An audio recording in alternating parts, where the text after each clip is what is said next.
हो शेट, हे तर हायबुसा आहे.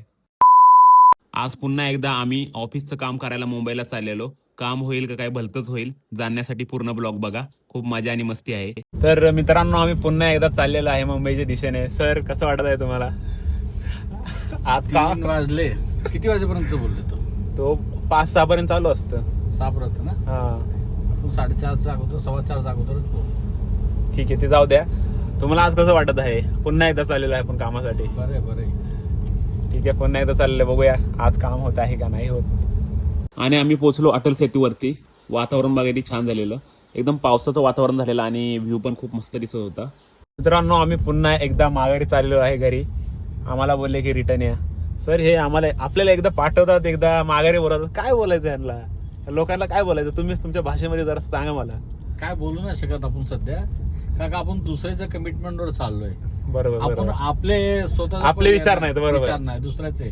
तर जसं तो बोलणार तसंच आपण वागणार. बरोबर. तो बोलला जायचं आपण जाणार, तो बोला याचं पण येणार. ठीक आहे सर, बरोबर आहे. हा. सर असे बोलतायत की जो समोरचा बोलला तशाप्रमाणे वागायचं. आपली काही चूक नव्हती ह्याच्यामध्ये. हा. तो बोलाय जा तर जायचं, येत यायचं.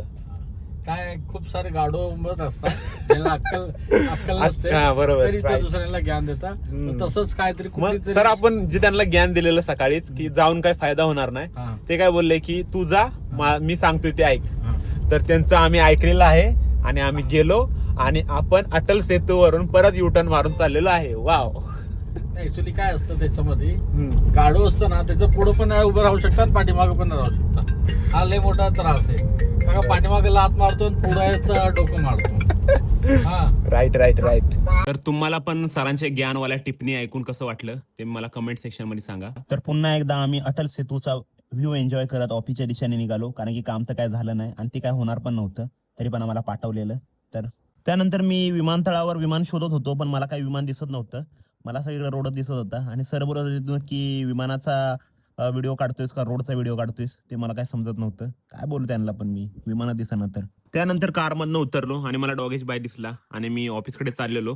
तेवढ्यात मला एक कोणाची तरी हायाबुसा दिसली, तुम्हाला पण दाखवतो. आणि भाई यानं फुल मॉडीफाय केलेली, बघा एकदम खतरनाक दिसते. मिलते अगले ब्लॉग में, बाय.